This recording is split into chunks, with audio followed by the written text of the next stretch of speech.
এই মুহূর্তে দেশে ধর্মীয় নেতা হিসেবে প্রথম সারিতে আছেন যারা, তাদের মধ্যে অন্যতম মাওলানা মামুনুল হক। এর মধ্যে রাজনীতিতে নিজের স্বকীয়তার পরিচয় দিয়েছেন তিনি। অনেকেই তাকে দেশের ইসলামী আন্দোলনের নির্ভরযোগ্য কাণ্ডারি মনে করেন। রাজনীতিতে নিজের প্রতিবাদী সত্তা ও আপোষহীনতার প্রমাণ দিয়েছেন। চলুন জেনে নেওয়া যাক মাওলানা মামুনুল হক সম্পর্কে। মাওলানা মামুনুল হক 1973 সালের নভেম্বরে ঢাকার আজিমপুরে জন্মগ্রহণ করেন। তার পিতা আজিজুল হক একজন ইসলামিক পণ্ডিত। আজিজুল হক সাহেবের 13 সন্তানের মধ্যে মামুনুল হক চতুর্থ। তার লেখা ও বেড়ে ওঠা ঢাকায়। মাত্র 12 বছর বয়সে লালবাগ চানতারা জামে মসজিদ মাদ্রাসায় কোরআনের হাফেজ হন তিনি। এরপর নাম লেখান ঢাকার জামিয়া রাহমানিয়া আরাবিয়ায়। সেখান থেকে 1993 সালে উচ্চ মাধ্যমিক পাশ করেন, স্নাতক এবং দাওরায়ে হাদিস সম্পন্ন করেন। পরে এশিয়ান ইউনিভার্সিটি অব বাংলাদেশ থেকে অর্থনীতিতে স্নাতক ও স্নাতকোত্তর সম্পন্ন করেন তিনি। শিক্ষকতার মাধ্যমে কর্মজীবন শুরু করেন। শুরুতে যোগ দেন সিরাজগঞ্জ জামিয়া নিজামিয়া বেথুয়া মাদ্রাসায়। সেখানে 5 বছর ছিলেন। পরে আসেন রাজধানীর মিরপুর জামিউল উলুমে। 2000 সালে জামিয়া রাহমানিয়া আরাবিয়া মাদ্রাসায় শাইখুল হাদিস হিসেবে যোগ দেন।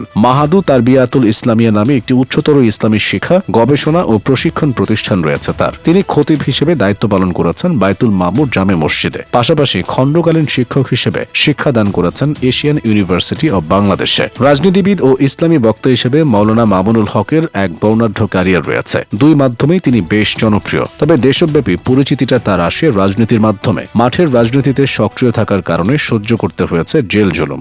2013 সালে শাপলা চত্বরে নেতৃত্বস্থানীয় একজন ছিলেন মামুনুল হক।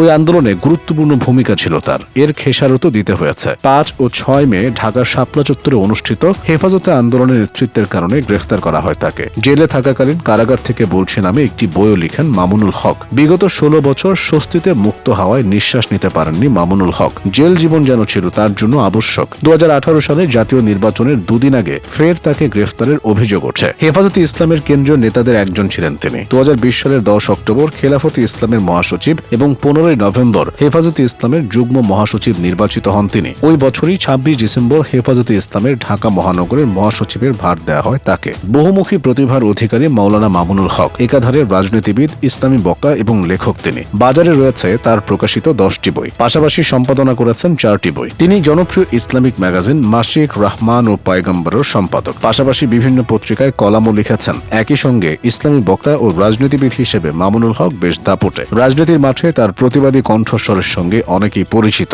বিভিন্ন সময় বিভিন্ন বিষয়ে মন্তব্য করে বেশ আলোচিত হয়েছেন। এর মধ্যে ভাস্কর্যের বিরুদ্ধে তার ফতোয়ার কথা সবার জানা। দেশে ধর্মীয় অনেক নেতা হলেও মামুনুল হক তাদের থেকে আলাদা। সে কারণেই দীর্ঘ সময় ধরে রাজনীতিতে প্রভাব বিস্তার করে আছেন তিনি। দেশের বাইরেও ইসলামী রাজনীতিবিদ হিসেবে পরিচিতি আছে তার। পট পরিবর্তনের পর আফগানিস্তান সরকারের আমন্ত্রণে দেশটি সফরে গিয়েছিলেন তিনি। এই সফরে বিশ্ব ইসলামী নেতাদের মাঝে তার ইমেজের প্রমাণ দেয়।